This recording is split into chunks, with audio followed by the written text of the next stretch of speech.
이승기라는 이름 석자가 가진 신뢰가 이렇게 처참하게 무너져 내릴 줄은 그 누구도 상상하지 못했을 것입니다. 대한민국 연예계에서 가장 바르고 정직한 이미지로 사랑받아온 그가 100억 원이 넘는 거액의 전세 사기 피해자라고 호소하며 법적 대응을 선포했을 때 대중은 분노했고 안타까움을 금치 못했습니다. 하지만 그 분노의 화살이 향한 곳은 다름 아닌 부동산 업계의 거물로 알려진 차가원 회장이었습니다.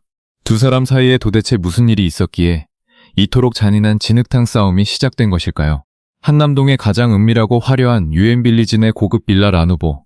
그곳에서 벌어진 일들은 단순한 임대차 계약의 문제가 아니었습니다. 이승기 측은 자신이 완벽한 피해자이며 차가원 회장의 기만 행위로 인해 막대한 자산을 잃을 위기에 처했다고 주장하며 형사고소라는 최악의 파국을 선택했습니다. 언론을 통해 전해진 그의 호소는 수많은 이들의 가슴을 울렸고 거대 자본을 쥘 자산가가 유명 연예인을 상대로 사기를 쳤다는 의혹은 걷잡을 수 없이 확산되었습니다. 그러나 진실의 이면은 우리가 생각했던 것보다 훨씬 더 복잡하고 어두운 그림자를 들이우고 있었습니다. 차가원 회장 측 역시 호락호락하게 물러서지 않았습니다. 지속적인 허위 주장으로 본질이 왜곡되고 있다며 이승기 측의 주장을 전면 반박하고 나선 것입니다. 단순히 피해자와 가해자의 구도로만 보였던 이 사건은 차가원 측 법률 대리인이 이승기의 사생활이 담긴 카카오톡 메시지와 포렌식 자료를 전격 공개하면서 완전히 새로운 국면으로 접어들었습니다. 그 안에는 대중이 알지 못했던, 아니 이승기 스스로도 감추고 싶었을 충격적인 대화들이 가득했습니다. 고급 빌라에 입성하게 해주어 감사하다는 인사부터 감정평가 금액을 교묘하게 이용하려는 정황까지 고스란히 담겨 있었던 것입니다. 이로 인해 대중은 혼란에 빠졌고 과연 누가 진짜 가해자이며 누가 피해자인지 분간하기 힘든 법적 공방의 늪으로 빠져들게 되었습니다. 더욱 충격적인 것은 이 분노의 불씨가 단순히 두 사람만의 싸움으로 끝나지 않고 연예계 전체를 흔드는 대형 금융 스캔들로 번져가고 있다는 사실입니다. 이승기에게 돌려주어야 할 정산금과 전세 보증금이 어디로 흘러갔는지를 추적하는 과정에서 프로듀서 MC몽의 이름이 등장한 것입니다. 회사 자금을 빼돌려 해외에서 도박 자금으로 탕진했다는 의혹과 함께 차가원 회장과의 내연 관계를 암시하는 3차 녹취록까지 폭로되며 사건은 걷잡을 수 없는 치정극과 금융범죄의 결합으로 치달았습니다. 한때는 서로를 믿고 거대한 엔터테인먼트 제국을 꿈꿨던 이들이 이제는 서로의 목줄을 죄기 위해 가장 추악한 비밀까지 서슴지 않고 폭로하는 처참한 몰락의 현장, 그 시작점을 지금부터 하나씩 파헤쳐 보겠습니다. 과연 이승기는 차가원 회장의 정교한 덫에 걸려든 무고한 피해자일까요? 아니면 은밀한 거래의 속사정을 모두 알고도 이제 와서 피해자 코스프레를 하고 있는 것일까요? 이 질문에 대한 답을 찾기 위해서는 먼저 두 사람이 맺었던 한남동 라누보 빌라의 기이한 계약 조건과 그 이면에 숨겨진 숫자들의 비밀을 들여다보아야 합니다. 우리가 믿었던 연예계의 정의가 어떻게 자본과 욕망 앞에서 무너져 내렸는지 그 처절한 파국의 서막이 열립니다. 한남동 유엔빌리지의 가장 높은 곳에 자리한 라누보 빌라는 그 외관만큼이나 은밀한 비밀을 품고 있었습니다. 이승기가 105억 원이라는 천문학적인 금액을 전세 보증금으로 지급하고 이곳에 입성했을 때까지만 해도 대중은 그저 성공한 탑스타의 화려한 사생활로만 생각했습니다. 하지만 이 거래의 실체를 들여다보면 대한민국 자산가들과 연예인들이 합작한 기상천외한 우회 통로와 교묘한 수치 플레이가 가득 차 있었습니다. 차가원 회장 측의 법률 대리인이 폭로한 카카오톡 대화록과 포렌식 자료는 이승기가 단순히 아무것도 모른 채 사기를 당한 무고한 임차인이 아닐 수 있다는 강력한 의혹을 제기하고 있습니다. 공개된 메시지 속에서 이승기는 해당 빌라의 감정평가 금액이 160억 원으로 책정될 것이라는 점을 이미 사전에 완벽하게 인지하고 있었습니다. 심지어 이 감정평가가 무리 없이 진행되고 있는지 직접 확인하는 주도 면밀함까지 보였습니다. 도대체 왜 실제 매매가조차 불분명한 신축 고급 빌라에 160억 원이라는 엄청난 탁상 감정가가 매겨져야 했을까요? 이 수치는 두 가지 핵심적인 자본의 욕망을 충족시키기 위해 철저히 계산된 결과물이었습니다. 첫째는 금융기관으로부터 최대한의 대출을 끌어내기 위한 담보가치의 부풀리기였습니다. 실제로 차가원 회장 측은 이 부풀려진 감정가를 바탕으로 지방의 완도 수협 등 금융권에서 최고 126억 원에 달하는 채권 최고액을 설정하고 수십억 원의 현금을 손쉽게 융통할 수 있었습니다. 그리고 둘째는 바로 대한민국 부유층들이 가장 두려워하는 세금 규제, 즉 다주택자 거부 수단을 우회하기 위한 은밀한 약속이었습니다. 이승기는 이미 서울 삼성동을 비롯한 핵심 요지에 다수의 부동산을 소유하고 있는 상당한 자산가이자 다주택자 신분이었습니다. 만약 그가 연예기획사와의 전속 계약금이나 합의금 명목으로 이 빌라의 소유권을 대물로 직접 취득하게 된다면 그에게 부과될 종합부동산세와 양도소득세 등 중과세 폭탄은 상상을 초월하는 수준이었습니다. 이러한 세금 부담을 피하기 위해 두 사람은 자가가 아닌 전세계약이라는 기묘한 형식을 취하게 됩니다. 소유권은 차가원 회장의 법인이나 특수관계인 명의로 둔 채 이승기는 105억 원이라는 적정 금액의 전세보증금을 내고 들어오는 모양새를 만든 것입니다. 카카오톡 대화에서 이승기는 우리가 너무 특수관계로 보일 수 있으니 전세금을 시세 대비 적당하게 책정해서 들어간다고 직접 언급하기도 했습니다. 이는 세무당국의 추적을 피하고 다주택자 중과세를 면탈하기 위해 양측이 고도로 기획한 절세 동맹이었음을 시사하는 대목입니다. 게다가 차가원 회장 측은 이승기가 전세를 살기 위해 은행에서 조달한 전세 대출의 막대한 이자, 즉 매달 3천만 원에 달하는 거액을 지난 4월까지 대신 납부해 주었다고 폭로했습니다. 세상에 어떤 임대인이 임차인의 대출 이자를 대신 내준단 말입니까? 이것은 일반적인 임대차 계약이 아니라 전속계약과 자산운용이 복잡하게 얽힌 하나의 거대한 비즈니스 파트너십이었음을 증명하는 방증입니다. 하지만 영원할 것 같았던 이 은밀한 동맹은 차가원 회장의 피아크 그룹이 심각한 자금난에 빠지고 세금을 체납하면서 순식간에 파국으로 치달았습니다. 국세청이 차가원 회장의 세금 미납을 이유로 이승기가 살고 있는 라누보 빌라를 전격 압류해버린 것입니다. 경매로 넘어가면 전세보증금의 상당 부분을 날릴 위기에 처하자 이승기는 즉각 태도를 바꾸어 자신은 아무것도 모른 채 깡통 전세 사기를 당했다며 차가원 회장을 형사 고소했습니다. 이에 대해 차가원 측은 이승기가 계약의 모든 내막과 감정과 부풀리기를 알고 있었으면서 이제 와서 전속 계약을 무단으로 해지하기 위해 전세 사기라는 프레임을 씌워 피해자 코스프레를 하고 있다고 맹비난하고 나섰습니다. 이승기가 진정으로 사기를 당한 피해자인지 아니면 탈세와 투자 실패의 책임을 전세 사기로 둔갑시켜 빠져나가려는 것인지 법정에서 가려져야 할 진실의 무게는 결코 가볍지 않습니다. 대중이 더욱 경악하는 것은 이승기가 소속사 직원들과 현장 스태프들의 임금추 체불 문제까지 엮여 고통받고 있다고 호소한 이면에도 다른 계산이 깔려 있을 수 있다는 점입니다. 이승기 측은 소속사가 마땅히 부담해야 할 스태프 비용과 관리비를 주지 않아 자신이 사비로 우선 변제했다고 주장하며 도덕적 우위를 점하려 했습니다. 그러나 차가원 측의 반박에 따르면 이승기가 부담했다는 비용들은 애초에 그가 정산받아야 할 미정산금과 상계 처리하기로 합의된 사항이었거나 회사가 성급금 명목으로 달아놓아 최종적으로 이승기 본인이 정산 과정에서 책임져야 할 몫이었습니다. 즉, 겉으로는 스태프들을 챙기는 의리 있는 연예인의 모습을 보여주면서 속으로는 차가원 회장의 범죄 혐의를 구체화하여 법적 계약 관계를 완전히 깨뜨리기 위한 명분 쌓기를 해온 것이 아니냐는 의혹입니다. 이처럼 한남동 라누보 빌라를 둘러싼 공방은 단순한 사기 사건의 차원을 넘어섰습니다.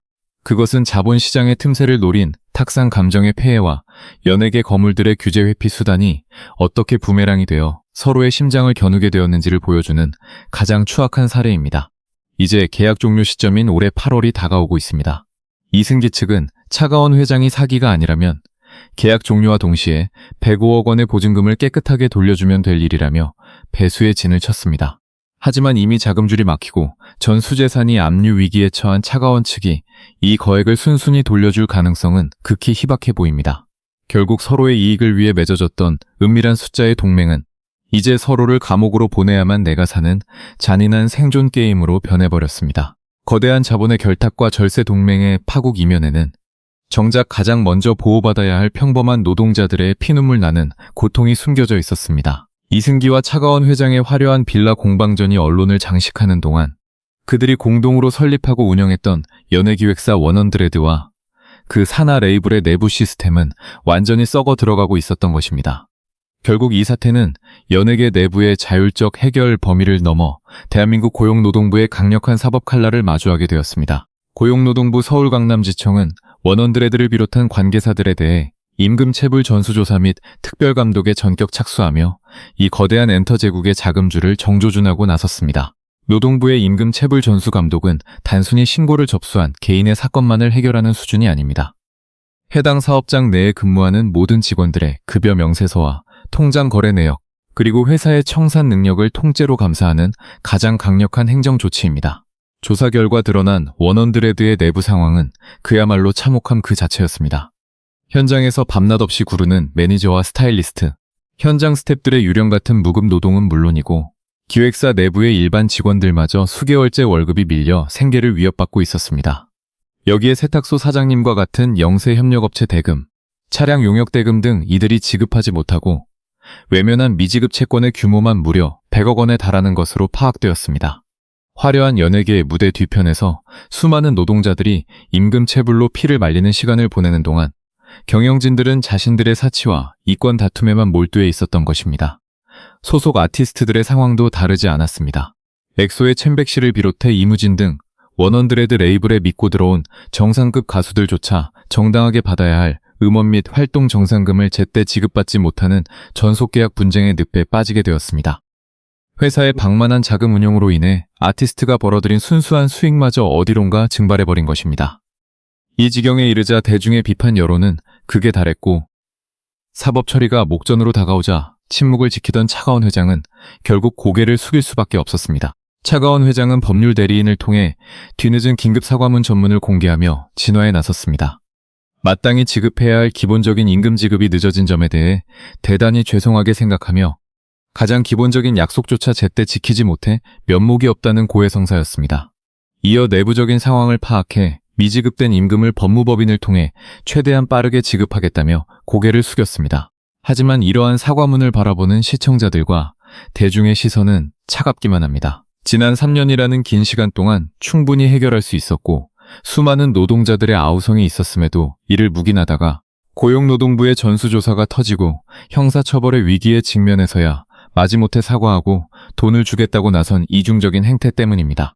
결국 연예인들의 줄이탈과 직원들의 폭로, 그리고 정부기관의 전수조사라는 삼중고를 맞이하고서야 터져나온 차가원 회장의 사과문은 진심 어린 반성이라기보다는 사법 처리를 피하기 위한 마지막 임시방편이라는 비판을 피할 수 없습니다. 수백억 원의 자산가라고 자신을 포장하던 이들이 정작 자신을 위해 일한 직원들의 몇백만 원 월급을 체불해온 이 잔인한 연예계 잔혹사의 진실은 무엇일까요? 이들의 자금난 배후에는 우리가 상상하는 것 이상의 거대한 구멍이 뚫려 있었습니다. 그 구멍의 실체와 사라진 100억 원대 자금의 행방은 이제 또 다른 인물의 충격적인 녹취록을 통해 세상 밖으로 드러나기 시작합니다. 차가원 회장의 뒤늦은 사과문 발표와 노동부의 전수조사 압박 속에서 원언드레드 자금난의 근본적인 원인을 밝혀줄 결정적인 열쇠가 마침내 세상에 공개되었습니다.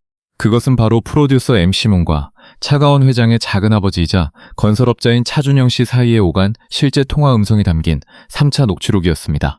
언론을 통해 유출된 이 녹취록의 내용은 그동안 자신을 둘러싼 모든 의혹이 허위사실이자 조작이라며 격렬하게 부인해 온 MC몽의 주장과 정면으로 배치되는 충격적인 사실들을 고스란히 담고 있었습니다.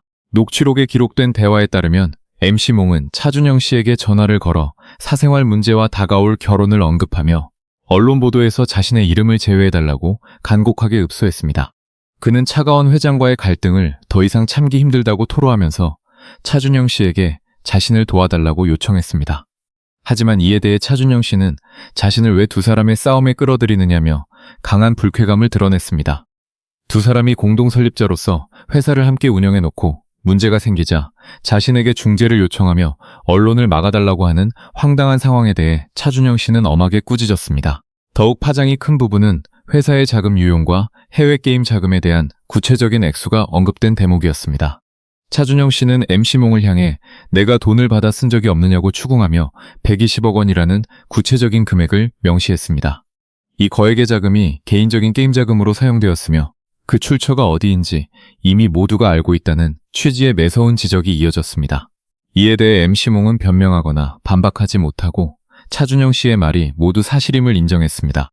이는 그동안 PD수첩 등 탐사보도 프로그램이 제기했던 해외 원정게임 의혹과 회사 자금 횡령설이 단순한 루머가 아닌 상당한 사실에 기반한 정황이었음을 보여주는 강력한 증거가 되었습니다. 이 3차 녹취록이 언론을 통해 급격히 확산되자 MC몽은 라이브 방송을 켜고 대대적인 반격에 나섰습니다. 자신은 차가원 회장이 미워서 가짜 문자 메시지를 보낸 적이 있을 뿐이며 해당 카카오톡 대화 등은 모두 조작된 것이라고 주장했습니다. 그러나 재판부의 판결과 과거 기록에 따르면 그동안 제보된 정산 일지와 문자 메시지를 조작한 주체가 다름 아닌 MC몽 본인이었다는 사실이 밝혀지면서 그의 해명은 대중의 신뢰를 완전히 잃게 되었습니다. 겉으로는 억울한 피해자임을 자처하며 1,000억 원대의 소송까지 예고했던 이들이 뒤에서는 수백억 원의 투자금과 아티스트 정산금을 개인의 방만한 유흥과 사생활에 유용했다는 의혹은 결국 원언드레드 제국의 몰락을 가속화하는 결정타가 되었습니다. MC몽과 차가원 회장의 은밀한 대화가 담긴 녹취록이 세상에 공개되면서 이제 대중의 시선은 원언드레드라는 거대 엔터테인먼트 제국에 유입되었던 막대한 투자금의 행방으로 향하고 있습니다. 이들이 공동으로 설립한 기획사 원언드레드에는 무려 115억 원에서 최고 500억 원에 달하는 거액의 투자금이 조달되었던 것으로 확인되었습니다. 이 엄청난 자금은 원래 소속 아티스트들의 안정적인 활동을 지원하고 글로벌 음반 제작 및 엔터테인먼트 비즈니스를 확장하는 데 온전히 사용되어야 마땅했습니다. 하지만 실상은 대중의 상상을 초월하는 교묘하고 방만한 자금 돌려막기 수법의 연속이었습니다. 외부에서 확보한 정산 일지와 내부 제보 자료에 따르면 이들은 기획사나 음반업체로부터 수십억 원 단위의 선수금을 받아 아티스트 관련 사업 선점을 위한 자금으로 포장했습니다. 만약 500억 원이라는 대규모 투자를 받으면 실제로 아티스트의 음반 제작이나 콘텐츠 양산에 투입되는 돈은 고작 100억 원 안팎에 불과했습니다. 그렇다면 남은 400억 원이라는 어마어마한 잔액은 도대체 어디로 사라진 것일까요? 이들은 이 남은 자금을 다른 특수관계 법인이나 유령회사로 즉각 이체하는 방식을 취했습니다. 그리고 또 다른 법인에서 자금난이 발생하면 다시 그 돈을 메우는 전형적인 돌려막기 거래를 지속해 온 것입니다. 겉으로 보기에는 수백억 원의 자금이 원활하게 순환하고 있는 것처럼 착각을 주었지만 실제로는 알맹이가 모두 빠져나간 채 서류상으로만 가치가 존재하는 유령 자금에 불과했습니다. 이 과정에서 발생한 100억 원이 훌쩍 넘는 차익의 명확한 행방은 그 어디에서도 확인되지 않고 있어 회사 자금 횡령과 유용에 대한 사법 기관의 수사가 불가피한 상황입니다. 더욱 황당한 것은 이렇게 아티스트와 직원들의 피땀으로 조성된 회사의 공적 자금이 경영진 개인의 무모한 부동산 투기와 손실을 메우는데 동원되었다는 점입니다.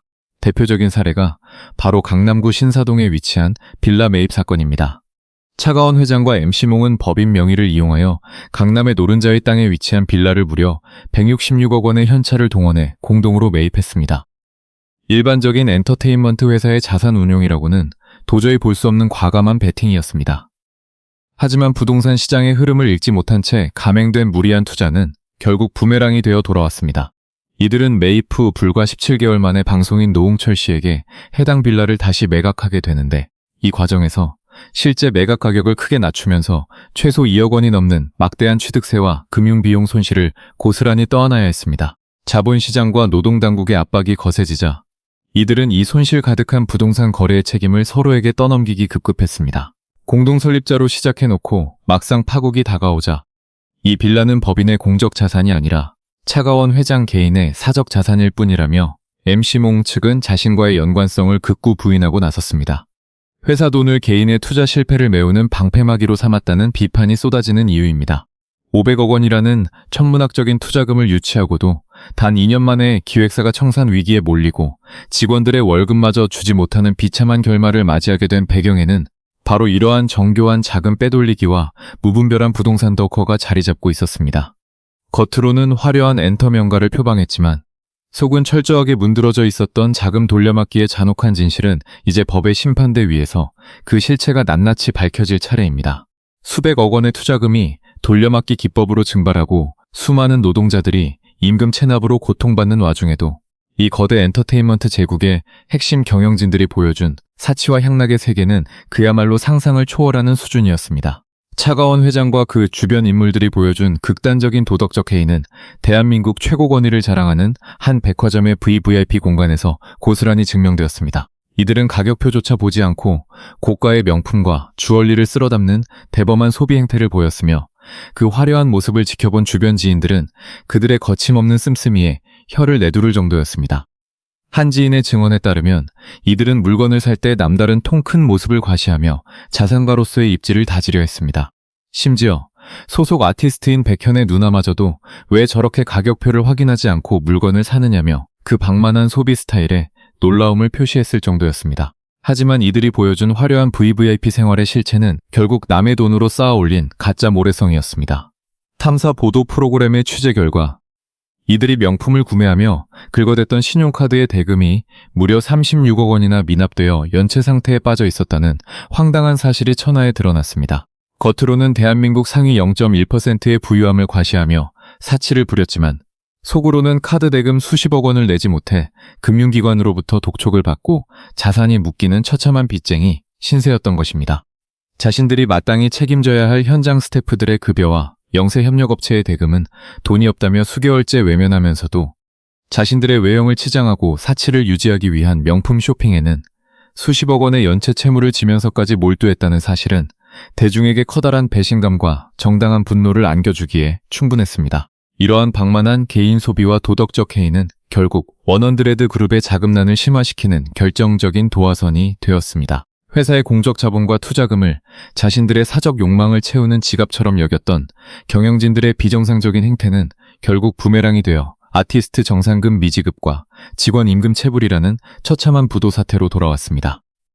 명품백과 보석으로 치장된 그들의 화려한 껍데기 뒤에는 몇백만 원의 생활비가 밀려 월세를 걱정해야 했던 평범한 매니저들과 스태프들의 피눈물이 고여 있었던 것입니다.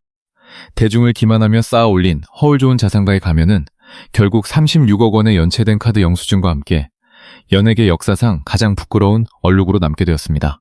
결국 거대 자본과 기획사의 유착이 불러온 참혹한 결말은 대한민국 연예계에 씻을 수 없는 상처와 함께 깊은 경종을 울리고 있습니다. 화려한 엔터테인먼트 제국의 부활을 꿈꿨던 원헌드레드의 다면 레이블 시스템은 경영진의 방만한 자금 운용과 도덕적 해이로 인해 출범 불과 몇 년 만에 완전히 붕괴되었습니다. 탑스타 이승기가 기획사의 미정상과 자산 압류에 맞서 형사고소라는 배수의 진을 치고 노동당국이 100억 원대 임금 체불에 대한 전수조사의 칼날을 빼들기까지 무대 뒤편에서 묵묵히 일해온 수많은 노동자들과 아티스트들이 겪어야 했던 고통은 말로 다 표현할 수 없을 것입니다. 겉으로는 대한민국 상위 0.1%의 부유함을 과시하며 백화점 VVIP 룸에서 가격표도 보지 않은 채 명품을 쓸어 담았지만 정작 그 화려한 껍데기 뒤에는 36억 원의 연체된 카드 대금과 숲속의 게임 자금으로 탕진된 120억 원이라는 추악한 진실이 숨겨져 있었습니다. 이 사건은 우리에게 엔터테인먼트 산업의 투명한 자금 운용과 경영진의 도덕적 책임이 얼마나 중요한지 다시 한번 절감하게 만듭니다. 아티스트의 정당한 피땀과 스태프들의 생존권을 담보로 자신들의 사적 욕망을 채우려 했던 이들은 결국 법의 엄중한 심판대 위에서 자신들이 저지른 행위에 대한 대가를 치르게 될 것입니다. 이제 이 처참한 잔혹사를 지켜보신 시청자 여러분의 의견이 궁금합니다. 은밀한 거래를 둘러싼 이들의 공방 속에서 여러분이 생각하시는 진실은 무엇입니까? 이 거대한 금융 스캔들의 결말이 연예계에 어떤 변화를 몰고 올지 여러분의 소중한 생각을 댓글로 공유해 주시기 바랍니다. 다음 영상에서도 대중이 알지 못하는 연예계 이면의 날카로운 진실을 들고 다시 찾아오겠습니다.